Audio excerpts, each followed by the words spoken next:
Welcome, everyone, to our Resilient Wild and Unstoppable interview series. And today we have Sheldon, and we get the privilege of having Sheldon on his birthday. So, this is a super special surprise. And Sheldon has walked a, a path in life that is challenging and has offered many lessons as a result. And we're going to start with the resiliency and really what does resilience mean and how has it benefited Sheldon in his own life? So, Sheldon, I'm curious, when you speak of resilience, what is it about resilience that really speaks to your heart and really helped you unravel the path that you've been on? Well, thank you for having me here. Especially like you said on my birthday. I appreciate that. It's a great gift to me to be here. Resilience. A lot of people think they were born with it or were not. A lot of people still don't realize that you grow and develop resilience as you go through things in life.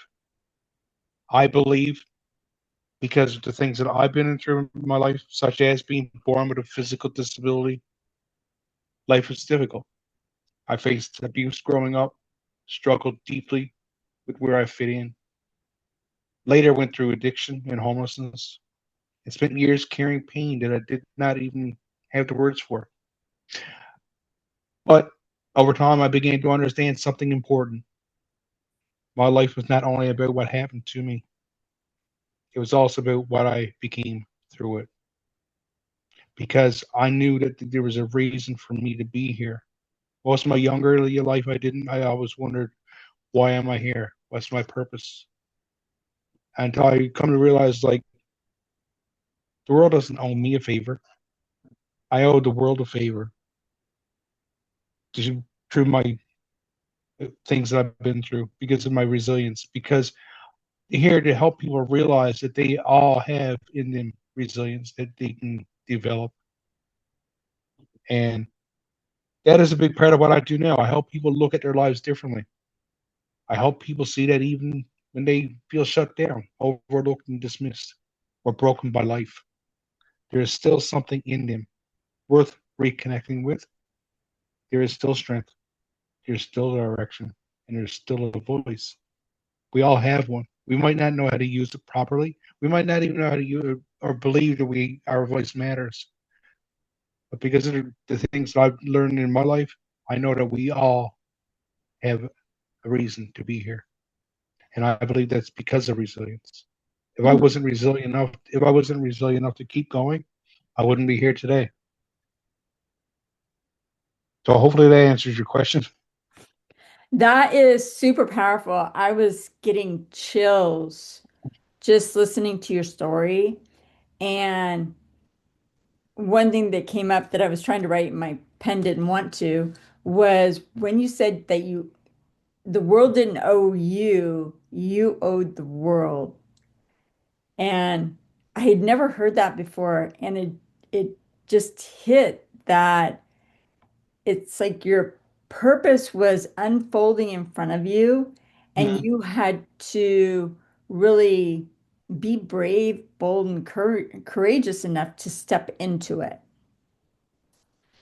So now when you think about everything that you've gone through, what what is the journey that you are heading down or that path of resilience? Where is it taking you now?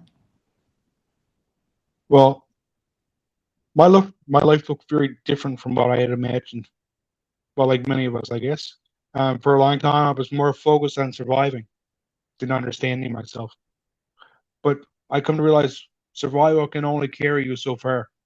Mhm. At some point, you have to begin asking what it all means, what you have been carrying, what beliefs have shaped you, and who you want to become from here. So I was defined by disability. I was defined by other people's opinions.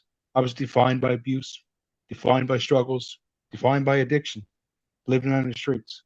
I was defined by not fitting the normal picture of how life was supposed to go. And when you live life like that long enough, you can start to lose your sense of self. Hmm. You do not just feel pain, you begin to internalize messages about your worth, your place, and what is possible for you. So the real transformation did not come from pretending everything was fine. It came from facing the hard truths in life. It came from recognizing what I had survived, what had shaped me, what lies I had been carrying, and what parts of myself were still underneath it all. Hmm. So I that is the work that I do today, and that's part of the journey that I am on today. I'm not just speaking from a polished pedestal. I'm speaking from the inside of lived experience because I have lived it. I know what it feels like to be invisible. I know what it feels like to be written off. I know what it is to wonder whether your life or my life can become something or more than pain, disappointment, or survival. So that's the journey I'm on today, is to help people realize, even if they kind of realize that they do have a purpose for being here. Yeah. And, so yeah, Yeah. And what I picked up from that is there were a lot of people defining all these things for you.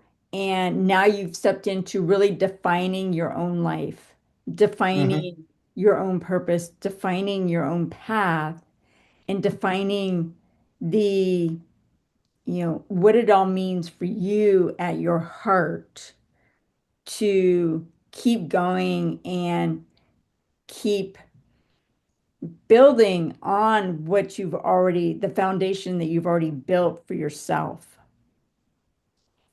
So you mentioned that you work with others or that you help others. Who is it that you love working with and helping?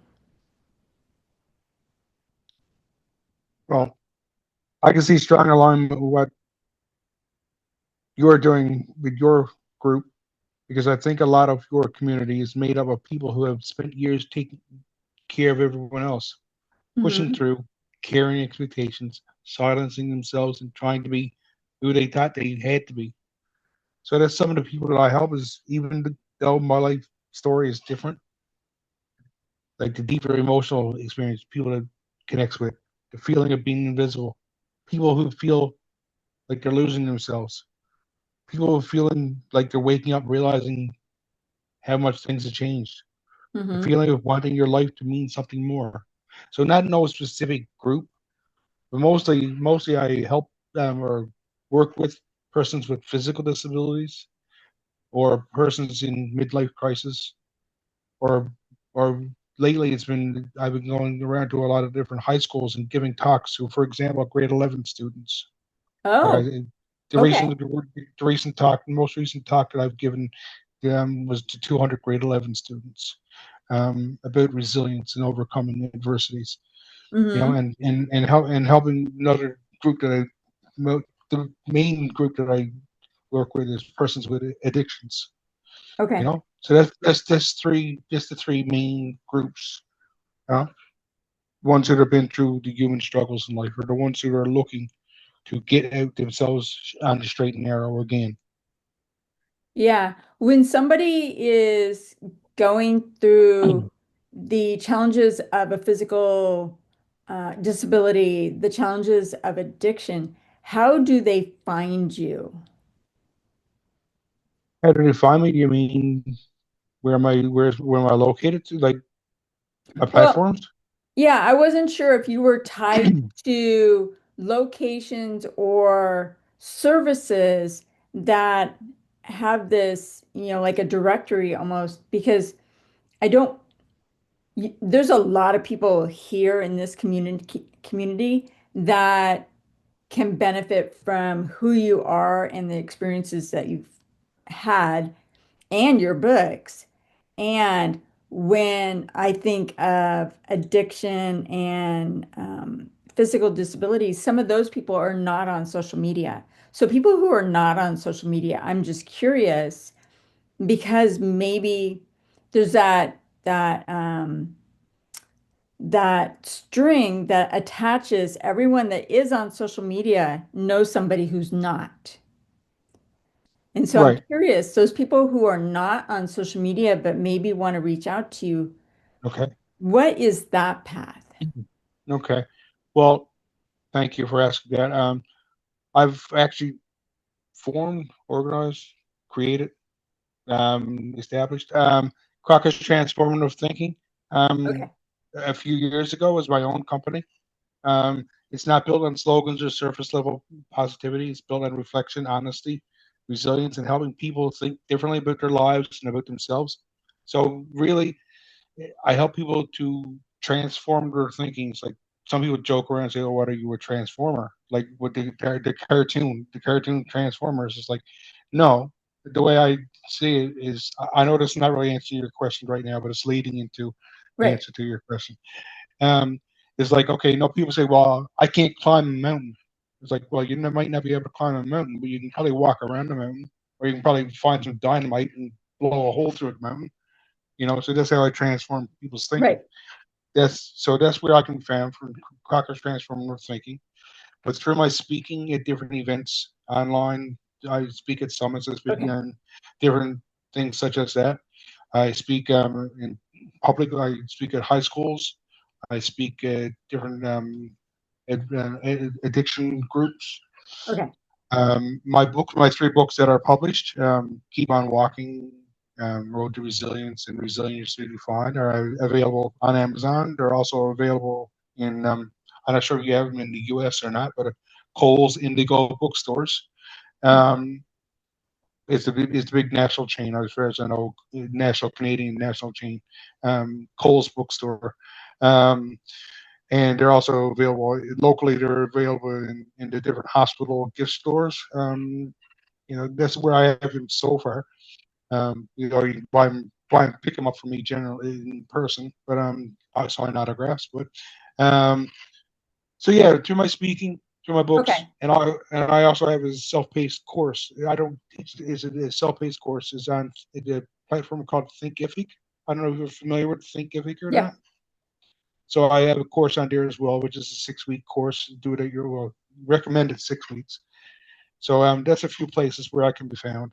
So I create a space for people to stop for a moment and really look at what shapes them, what has been Okay. holding them back. You know. Yeah.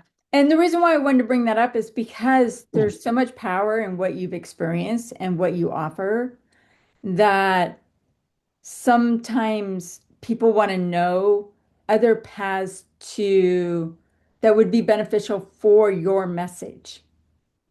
Because your message is different, it's bolder, there's a lot of true resilience in your message that people want to hear and need to hear. So thank you for sharing that. Thank you.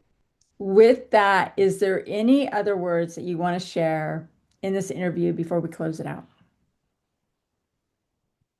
Well, there's so much that could be said. You know, I'll just say the heart of my work is simple. I want people to know they are not finished just because life has been hard. I want people to know they are not disqualified because of what they have been through. And I want people to understand that there's power in facing your honesty and choosing to grow from it. People can connect with me through my website. It's sheldoncrocker.com, or my three books, or check out some of my speaking on YouTube or different places. I can be found, and my self-paced course. But more than anything, I hope they leave the conversation feeling seen and reminded that their story still matters, because it That's does.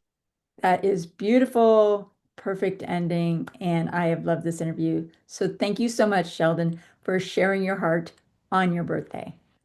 Thank you.